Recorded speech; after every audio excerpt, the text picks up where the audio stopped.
Le 22 janvier 1879, la mission suédoise de Rorke's-Drift ressemble à n'importe quelle station coloniale britannique en Afrique australe.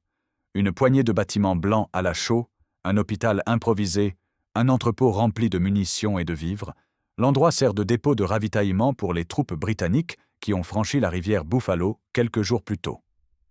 Personne ici ne s'attend à ce que cette journée ordinaire se transforme en l'une des batailles les plus sanglantes de l'histoire militaire britannique.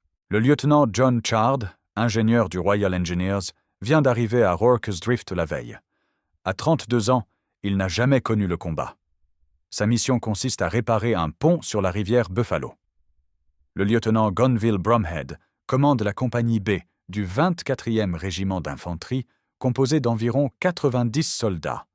Bromhead souffre d'une surdité partielle qui le rend peu bavard. Les deux officiers ne se connaissent pas vraiment et n'ont aucune raison de s'apprécier particulièrement. La garnison compte exactement 139 soldats britanniques et coloniaux en état de combattre. 35 autres hommes gisent dans l'hôpital, souffrant de dysenterie, de fièvre ou d'autres maladies tropicales.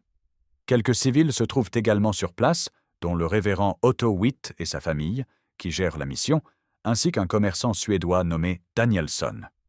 À 14 km de là, au campement d'Isandlwana, le lieutenant-général Lord Chelmsford dirige la principale force d'invasion britannique en territoire zoulou. Chelmsford est convaincu que les Zoulous ne représentent qu'une menace mineure. Il a divisé ses forces, emmenant la moitié de ses troupes pour traquer ce qu'il croit être un petit groupe de guerriers.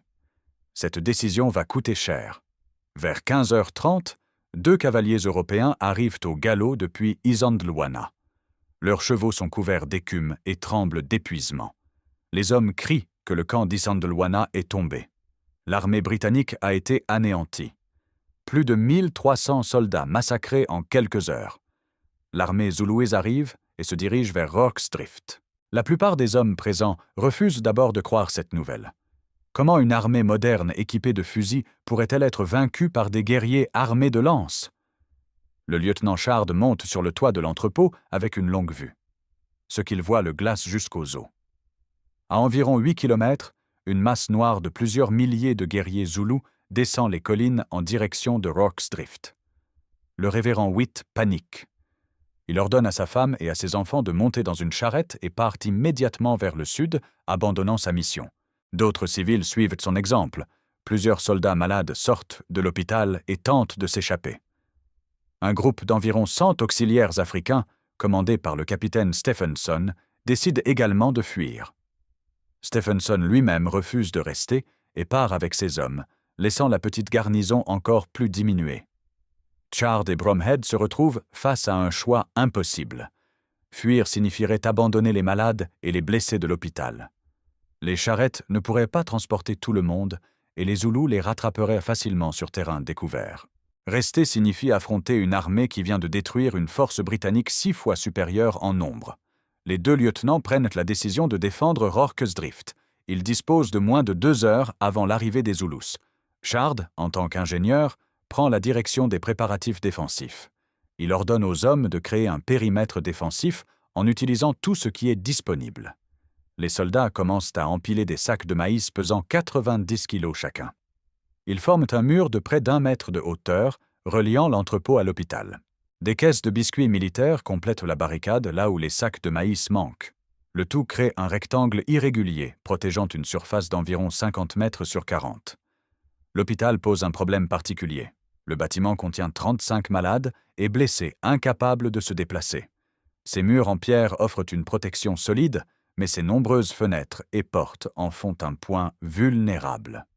Les soldats clouent des planches aux fenêtres et barricadent les portes. Le chirurgien-major James Reynolds reste dans l'hôpital avec plusieurs soldats pour défendre les malades. Chard fait construire une seconde ligne de défense à l'intérieur du périmètre principal, utilisant des caisses de biscuits pour créer une barricade reliant l'avant de l'entrepôt au coin opposé. Cette position de repli permettra aux défenseurs de se regrouper si les Zoulous percent la première ligne. C'est une précaution qui sauvera des vies. Les hommes travaillent dans une chaleur écrasante. Beaucoup ont enlevé leur tunique rouge et transpirent abondamment en déplaçant les lourds sacs de maïs. Pendant ce temps, Chard distribue les munitions. Chaque homme reçoit 70 cartouches pour son fusil Martini-Henry. Des caisses supplémentaires sont placées à intervalles réguliers le long des barricades. Au total, la garnison dispose de 20 000 cartouches. Le fusil Martini-Henry représente le meilleur armement d'infanterie de son époque. Capable de tirer à plus de 400 mètres avec précision, il utilise des cartouches métalliques contenant une grosse balle de calibre 45. Le recul est violent, et l'arme chauffe rapidement après des tirs répétés. Les soldats britanniques ont été entraînés à tirer 12 coups par minute, mais en situation de combat, ce rythme devient difficile à maintenir. Vers 16h30, les premiers guerriers zoulous apparaissent sur les collines surplombant Rorke's Drift. Ils ne se précipitent pas immédiatement à l'attaque. Pendant près d'une demi-heure, ils observent les préparatifs britanniques, évaluant les défenses. Cette pause permet aux soldats de terminer leur barricade et de se positionner.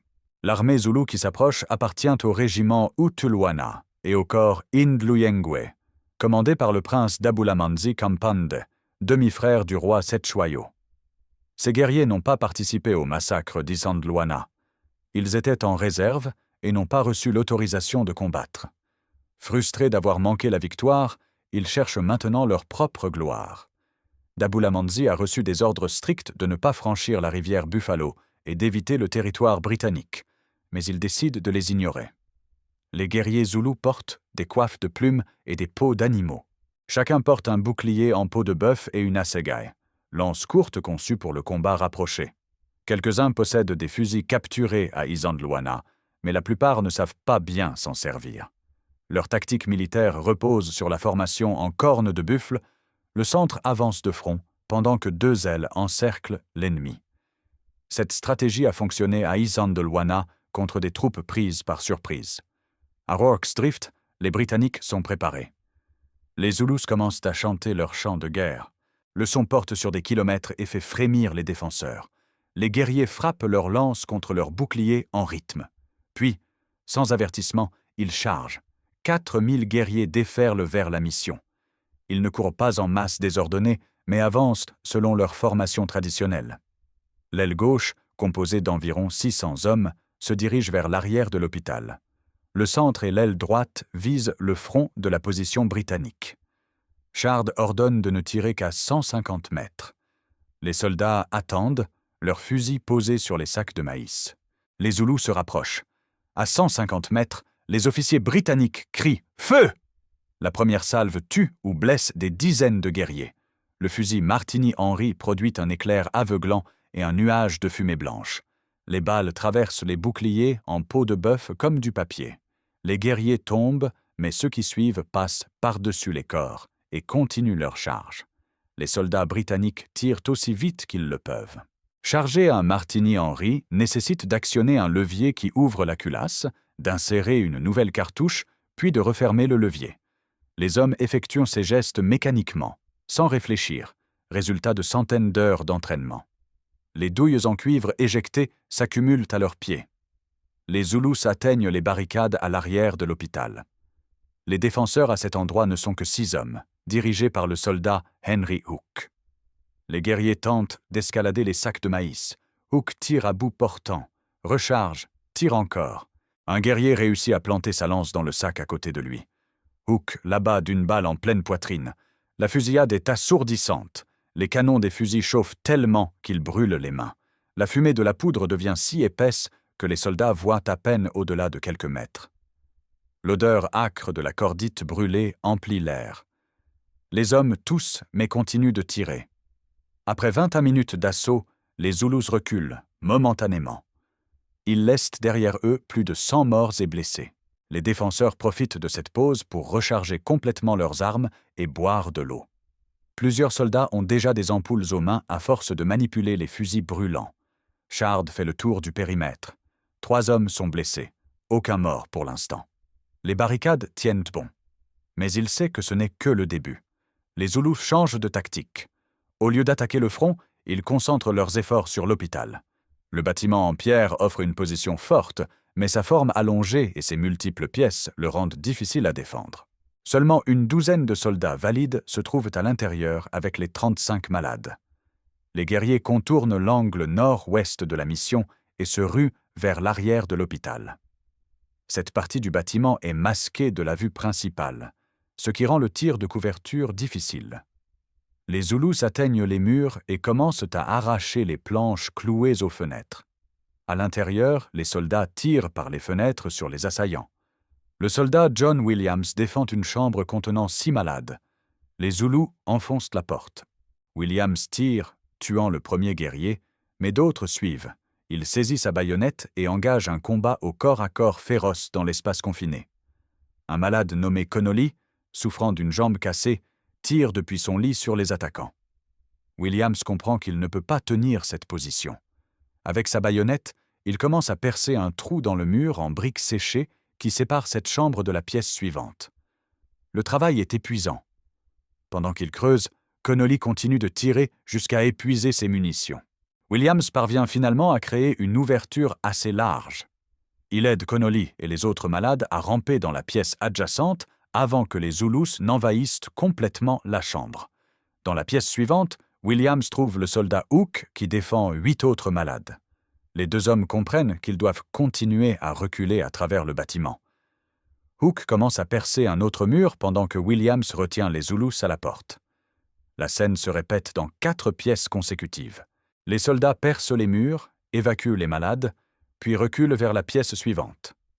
Le chirurgien-major Reynolds court d'une pièce à l'autre, tentant d'aider les malades et de distribuer des munitions. Un guerrier zoulou perce une fenêtre et tente de l'embrocher avec sa lance. Reynolds esquive et tire avec son revolver, tuant l'assaillant. Plusieurs malades ne peuvent pas être déplacés. Le soldat privé Jenkins, mourant de fièvre, refuse de quitter son lit. Les Zoulous l'empalent de plusieurs lances.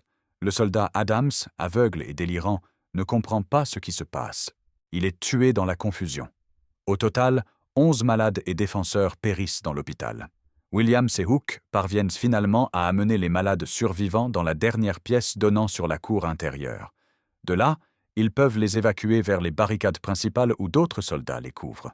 L'opération dure plus d'1 heure sous un feu constant. Williams et Hook sauveront finalement plus de 20 hommes et recevront tous 2 la Victoria Cross pour leur bravoure. Avec la perte de l'hôpital, le périmètre défensif britannique se réduit considérablement. Shard ordonne un repli sur la seconde ligne de barricade qu'il avait fait construire. Les soldats abandonnent la section avant de la cour et se regroupent dans un espace d'environ 30 mètres sur 20 autour de l'entrepôt. La nuit tombe vers 19 heures. L'obscurité complique encore la situation. Les Britanniques ne peuvent plus voir les Zoulous approcher jusqu'à ce qu'ils soient presque sur eux. Pour compenser, les défenseurs allument des torches et mettent le feu au toit de chaume de l'hôpital abandonné. Les flammes éclairent la zone, mais créent aussi des ombres dansantes qui désorientent les tireurs. Les attaques zoulous continuent sans relâche. Des groupes de guerriers chargent les barricades toutes les 15 à 20 minutes. Certains tentent d'escalader les sacs de maïs. D'autres se couchent à 20 mètres et tirent avec les fusils capturés. Leur tir est imprécis, mais quelques balles trouvent leur cible. Le soldat Hitch est touché à l'épaule alors qu'il distribue des munitions. Il refuse l'évacuation vers l'infirmerie de Fortune et continue à approvisionner les tireurs malgré sa blessure. Le caporal Allen reçoit une balle dans le bras, mais reste à son poste. Les blessés qui peuvent encore tenir un fusil continuent de combattre. Les canons des Martini-Henry sont maintenant si chauds qu'ils grésillent quand les soldats crachent dessus pour les refroidir. Certains fusils commencent à mal fonctionner. Les extracteurs qui éjectent les douilles usagées se coincent à cause de la chaleur excessive. Les soldats doivent utiliser leurs couteaux pour extraire les douilles coincées, perdant de précieuses secondes pendant lesquelles ils ne peuvent pas tirer. Un groupe de guerriers zoulous trouve une position couverte derrière un tas de pierres à seulement 15 mètres des barricades. De là, ils tirent sur les défenseurs avec une certaine précision. Le sergent Bourne mène une contre-attaque avec 6 hommes. Ils sautent par-dessus les barricades et chargent à la baïonnette. Le combat au corps à corps est brutal. Bourne tue 2 guerriers à la baïonnette avant que son groupe ne doive se replier. Cette action audacieuse déloge les tireurs et permet aux Britanniques de respirer un peu.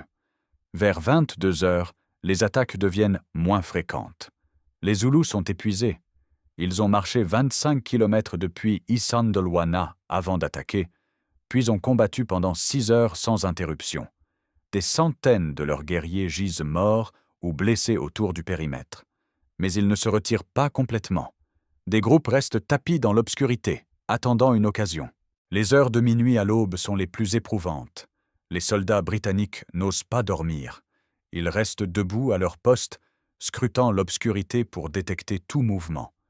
La fatigue les accable. Beaucoup n'ont pas dormi depuis 36 heures. Leurs yeux piquent à cause de la fumée de poudre.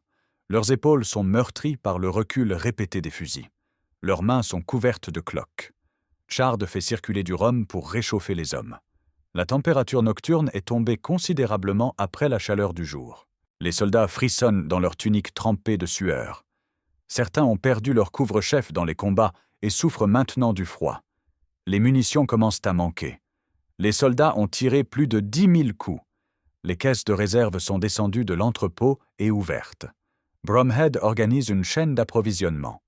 Des hommes portent des boîtes de cartouches depuis l'entrepôt jusqu'aux tireurs, en restant courbés pour éviter les balles perdues. Des gémissements s'élèvent du champ de bataille. Les blessés zoulous appellent à l'aide dans leur langue. Les défenseurs britanniques ne peuvent rien faire pour eux. Toute tentative de sortir des barricades signifierait la mort. Les cris s'affaiblissent progressivement alors que les blessés succombent. Plusieurs fausses alertes surviennent pendant la nuit. Un soldat épuisé croit voir des guerriers approcher et tire. D'autres ouvrent le feu par réflexe.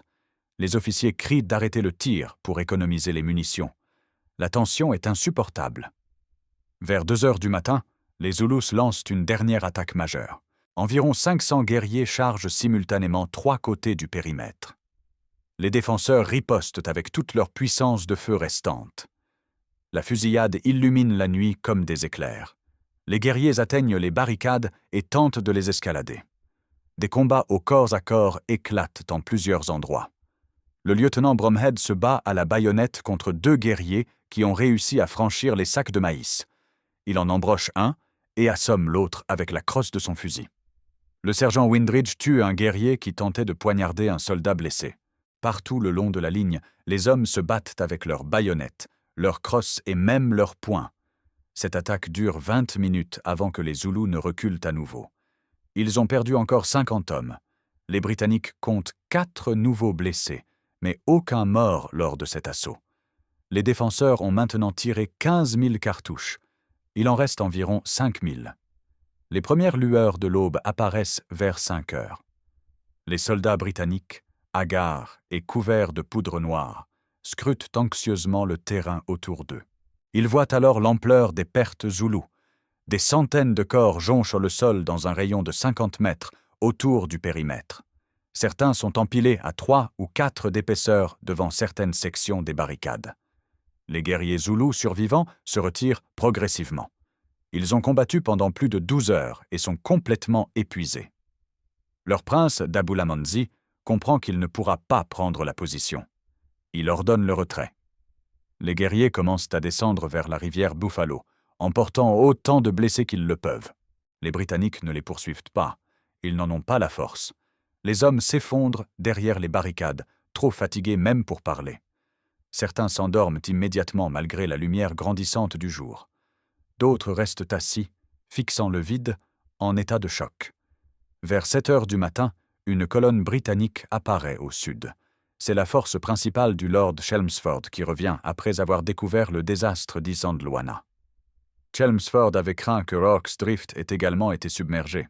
Quand il voit le drapeau britannique flotter encore sur l'entrepôt, il ne peut en croire ses yeux. Les troupes fraîches entrent dans le périmètre et découvrent une scène dantesque. Les barricades sont percées de trous. Le sol est couvert de douilles en cuivre. L'hôpital n'est plus qu'une coquille brûlée. Les défenseurs ressemblent à des spectres, le visage noirci par la poudre, les uniformes déchirés et tachés de sang. Chelmsford interroge Chard sur ce qui s'est passé. L'ingénieur, épuisé, fait un rapport succinct. Environ 150 hommes ont tenu pendant 12 heures contre 4000 guerriers. 17 défenseurs sont morts, dont 9 dans l'hôpital. 10 autres sont gravement blessés. Plus de 350 Zoulous ont été tués et au moins 500 autres blessés. Les jours suivants révèlent toute l'ampleur de la bataille. Des équipes enterrent les morts Zoulous dans des fosses communes. Compter les corps s'avère difficile, car beaucoup ont été emportés par leurs compagnons. Les estimations finales varient entre 350 et 500 guerriers tués sur place. Le nombre de blessés qui sont morts plus tard de leurs blessures reste inconnu, mais est probablement considérable. Du côté britannique, les pertes sont relativement légères compte tenu de la disproportion des forces. 17 morts et 10 blessés graves sur une garnison de 150 hommes. Plusieurs des blessés mourront de leurs blessures dans les semaines suivantes, portant le total à 23 morts. L'examen des fortifications montre à quel point la défense a été précaire. Si les Zoulous avaient coordonné une attaque massive simultanée sur tous les côtés, au lieu d'attaquer par vagues, ils auraient probablement submergé les défenseurs. La construction de la seconde ligne de barricades a été cruciale. Sans elle, la perte de l'hôpital aurait entraîné l'effondrement de toute la position. Les fusils Martini-Henry ont prouvé leur valeur, mais aussi leurs limites. Plusieurs armes se sont complètement cassées sous la chaleur et l'usage intensif.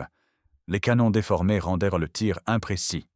Les extracteurs défaillants ont causé des problèmes constants. Néanmoins, la puissance de feu de ces armes a fait la différence entre la victoire et la défaite.